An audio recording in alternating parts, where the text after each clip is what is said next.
حاتم تائی سے پوچھا گیا کہ سخاوت میں کیا کوئی شخص آپ سے آگے بڑھا ہے؟ تو حاتم تائی نے جواب دیا کہ ہاں، قبیلے طے کا ایک یتیم بچہ مجھ سے زیادہ سخی نکلا، جس کا قصہ کچھ یوں ہے کہ دوران سفر میں شب بصری کے لیے ان کے گھر گیا۔ اس کے پاس 10 بکریاں تھیں۔ اس نے ایک ذبح کی، اس کا گوشت تیار کیا اور کھانے کے لیے مجھے پیش کر دیا۔ اس نے کھانے کے لیے مجھے جو چیزیں دی ان میں مغز بھی تھا۔ میں نے اسے کھایا تو مجھے پسند آیا۔ میں نے کہا کہ واہ سبحان اللہ، کیا خوب ذائقہ ہے۔ یتیم بچہ فوراً باہر نکل گیا اور اس نے تمام بکریاں میری لا علمی میں ایک ایک کر کے ذبح کر ڈالی اور سب کے مغز مجھے پیش کیے۔ جب میں کوچ کرنے لگا تو دیکھا کہ گھر کے ارد گرد ہر طرف خون ہی خون بکھرا پڑا ہوا ہے۔ میں نے اس سے کہا کہ آپ نے تمام بکریاں کیوں ذبح کی؟ اس نے کہا کہ واہ سبحان اللہ، آپ کو میری کوئی چیز اچھی لگے اور میں اس پر بخل کروں، یہ عربوں کے لیے بدترین گالی ہے۔ حاتم تائی سے پوچھا گیا کہ بدلے میں آپ نے اسے کیا دیا؟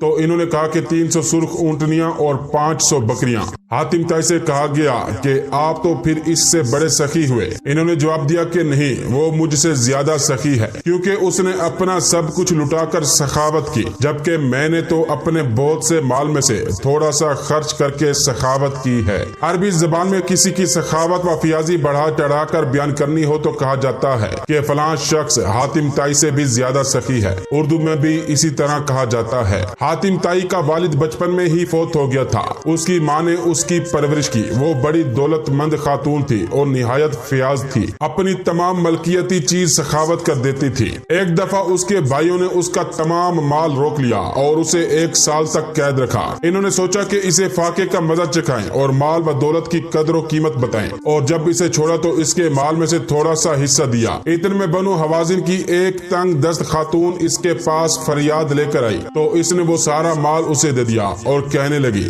جب میں نے بھوکا رہ کر اس کی تکلیف دیکھی ہے اس وقت سے میں نے قسم کھا لی کہ کسی سائل سے کوئی چیز نہ چھپاؤں گی۔ اس سخی ماں نے حاتم تائی کی تربیت کی اور اس عادت کا اسے وارث بنایا اور اسے سخاوت کا دودھ پلایا۔ وہ جوان ہو کر بڑا سخی بنا۔ وہ سخاوت سے ہی دل بہلاتا اور اس میں اس قدر مبالغہ کرنے لگا کہ جنون کی حد تک پہنچ گیا۔ یہ اپنے دادا کے پاس رہتا تھا۔ چھوٹی سی عمر تھی۔ اپنا کھانا لے کر باہر نکل جاتا۔ اگر کوئی کھانے والا ساتھ مل جاتا تو ساتھ مل کر کھانا کھا لیتا، ورنہ اپنا کھانا پھینک آتا۔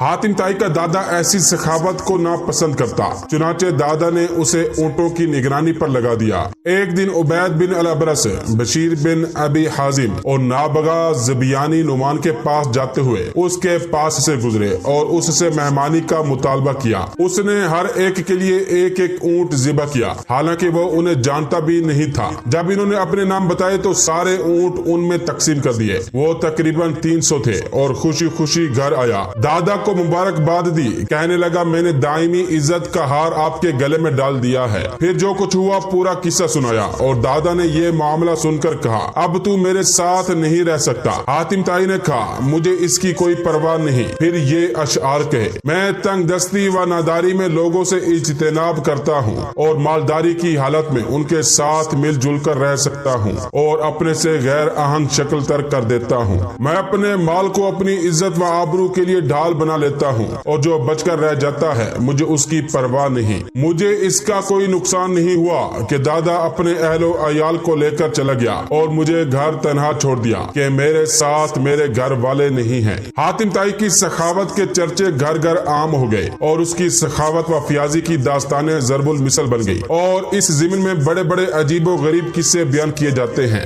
جن میں اکثر صرف زیب داستان کے لیے بڑھا چڑھا دیے گئے ہیں۔ ابن عربی کے مطابق حاتم تائی ہر میدان میں کامیاب ہوتا ہے۔ جب جنگ کرتا تو وہ غالب آ جاتا ہے، جب وہ مقابلہ کرتا ہے تو سبقت لے جاتا ہے، جب وہ جوا کھیلتا ہے تو وہی جیتا ہے۔ جب ماہ رجب کا چاند نظر آتا، زمانے جاہلیت میں خاندان مضر رجب کے مہینے کو بہت باعزت اور محترم سمجھتے تھے۔ حاتم تائی ہر روز 10 اونٹ ذبح کرتا اور لوگوں کو کھانا کھلاتا اور لوگ اس کے پاس جمع ہو جاتے تھے۔ حاتم تائی نے نوار نامی عورت سے شادی کی، پھر یمن کے بادشاہ کی بیٹی معاویہ بنت افرز سے نکاح کیا۔ ان دونوں بیویوں سے اس کے 3 بچے عبداللہ، صفانہ اور ادی پیدا ہوئے۔ آخری دونوں نے اسلام کا زمانہ پایا اور اسلام سے فیض یاب ہوئے۔ روایت ہے کہ یمن میں ایک قبیلہ آباد تھا جس کا سردار حاتم تائی تھا۔ حاتم تائی کی سخاوت سے دنیا کا کوئی آدمی ہے جو واقف نہیں۔ رسول خدا صلی اللہ علیہ وآلہ وسلم کے زمانے میں کچھ لوگ جب قید ہو کر آئے اور رسول خدا کو یہ پتہ چلا کہ ان قیدیوں میں حاتم طائی کے قبیلے کی ایک خاتون بھی ہیں، تو رسول خدا صلی اللہ علیہ وآلہ وسلم نے ارشاد فرمایا کہ خاتون کو رہا کر دیا جائے۔ خاتون کو جب رہائی کی نوید سنائی گئی تو اس نے یہ کہہ کر آزاد ہونے سے انکار کر دیا کہ میرے ساتھ قبیلے کے دوسرے افراد بھی ہیں۔ رسول خدا نے پورے قبیلے کو آزاد فرما دیا اور مال غنیمت بھی واپس کر دیا، ساتھ ساتھ اپنی طرف سے انعام و اکرام سے بھی نوازا۔ نہ صرف یہ کہ انعام و اکرام عطا فرمائے بلکہ بے نفس نفیس سرحد تک چھوڑنے کے لیے تشریف لے گئے۔ حاتم طائی کی سخاوت کے ضمن میں ایک قصہ بیان کیا جاتا ہے۔ روم کے بادشاہ کے دربار میں ایک دن حاتم طائی کی سخاوت کا تذکرہ تھا۔ ایک شخص نے بتایا کہ حاتم طائی کے پاس ایک بہترین عمدہ نسل کا گھوڑا ہے جو ہوا کی رفتار سے دوڑتا ہے، خوبصورت اتنا ہے کہ جو بھی اسے دیکھتا ہے اس کی تعریف میں رطب اللسان ہو جاتا ہے۔ حاتم طائی کی تعریف سن کر بادشاہ بولا، جب تک کسی آدمی کو آزمایا نہ جائے اس وقت تک اس کے بارے میں کوئی رائے قائم کرنا خلاف عقل و شعور ہے۔ بادشاہ نے وزیر سے کہا کہ تم خود جاؤ اور حاتم طائی کی سخاوت کے بارے میں ہمیں معلومات فراہم کرو اور کسی ایسی چیز کا مطالبہ کرو جو اس کی نظر میں سب سے زیادہ قیمتی ہو۔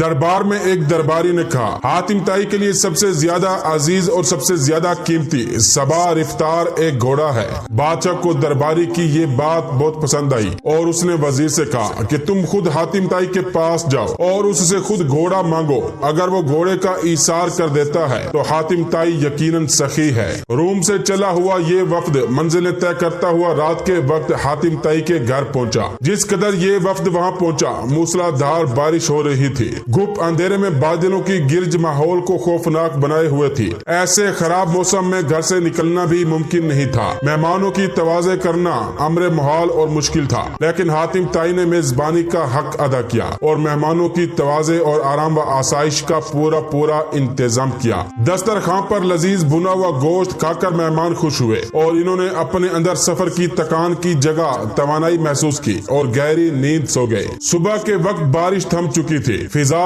گرد و غبار سے صاف تھی، درخت دھلے ہوئے تھے، ہوا خنک آلود اور دل خوش کن تھا۔ لگتا تھا آکسیجن گھونٹ گھونٹ اندر اتر رہی ہے۔ ناشتے کے دوران وزیر نے مہمان نوازی اور اظہار تشکر کے بعد اپنے آنے کا مقصد بیان کیا۔ کہا، ہمارے بادشاہ کو آپ کے گھوڑے کے بارے میں بہت کچھ بتایا گیا ہے۔ گھوڑے کی تعریف سن کر بادشاہ چاہتا ہے کہ آپ اپنا گھوڑا بادشاہ کی خدمت میں نظر کر دیں۔ وزیر کی بات سن کر حاتم طائی افسوس کے ساتھ ہاتھ ملنے لگا اور بہت افسردہ ہو کر بولا، اگر آپ گھوڑا ہی لینے آئے تھے تو یہ بات آتے ہی مجھے بتا دینی چاہیے تھی، لیکن اب میں مجبور ہوں اس لیے کہ میرا پیارا گھوڑا اس دنیا میں نہیں ہے۔ آپ کو پتا ہے کہ پوری رات طوفانی بارش برستی رہی۔ میرے لیے یہ ممکن نہ تھا کہ چراگاہ یا گاؤں گوٹ سے ضیافت کے لیے کوئی جانور منگوا سکتا، لہٰذا میں نے گھوڑے کو ذبح کر دیا اور اس کا بھنا ہوا گوشت دسترخوان کی زینت بن گیا۔ وزیر حاتم طائی کی یہ بات سن کر حیران رہ گیا۔ بادشاہ کو جب یہ سارا واقعہ سنایا گیا تو اس نے بھی حاتم طائی کی سخاوت کی تعریف کی۔ قبیلہ بنی طے کے سردار حاتم طائی کے بارے میں یوں رقم ہے کہ ایک بادشاہ نے حاتم طائی کی اتنی شہرت سنی کہ بادشاہ نے محسوس کیا کہ اس کی شہرت، اس کا نام اور اس کی عزت حاتم طائی سے کم ہے۔ بادشاہ کا دل بغض و عناد اور حسد سے بھر گیا۔ اس کے دل میں یہ وسوسہ در آیا کہ جب تک حاتم طائی زندہ ہے مجھے حاتم طائی سے زیادہ عزت و شہرت نہیں ملے گی۔ تخریبی ذہن کو استعمال کر کے اس نے ایک مفسد، چالاک، جنگ پسند، لالچی اور کینہ تینت شخص کو اس بات پر مامور کیا کہ وہ حاتم طائی کو قتل کر کے اس کا سر لے آئے۔ دہشت گرد کرائے کا قاتل یہ بے رحم شخص اپنے ترکش کو تیروں سے بھر کر اور تیز دھار تلوار کو درمیان میں رکھ کر اس ملک کی طرف روانہ ہو گیا جہاں حاتم طائی رہتا تھا۔ حاتم طائی کے علاقے میں پہنچ کر اس شخص کی ایک خوش گفتار، خوش مزاج اور پرسکون شخص سے ملاقات ہوئی۔ یہ شخص کرائے کے قاتل کو مسافر سمجھ کر اپنے گھر لے گیا اور ایسی پیار اور خلوص سے اس کی توازو کی کہ کرائے کا قاتل اس کا گرویدہ ہو گیا۔ دوسرے دن مہمان نے جب رخصت ہونا چاہا تو خوش گفتار و خوش اخلاق میزبان نے اصرار کیا کہ مہمان ابھی چند روز اور قیام کرے اور مزید خدمت کرنے کا موقع دے۔ کرائے کے قاتل کے دل میں میزبان کی تکریم اور بڑھ گئی۔ اس نے کہا کہ مجھے ایک ضروری کام درپیش ہے، اس لیے میں زیادہ دن نہیں ٹھہر سکتا۔ میزبان نے کہا کہ آپ مجھے وہ کام بتا دیں، شاید میں آپ کی کچھ مدد کر سکوں۔ کرائے کے قاتل نے رازداری سے کہا کہ بادشاہ نے مجھے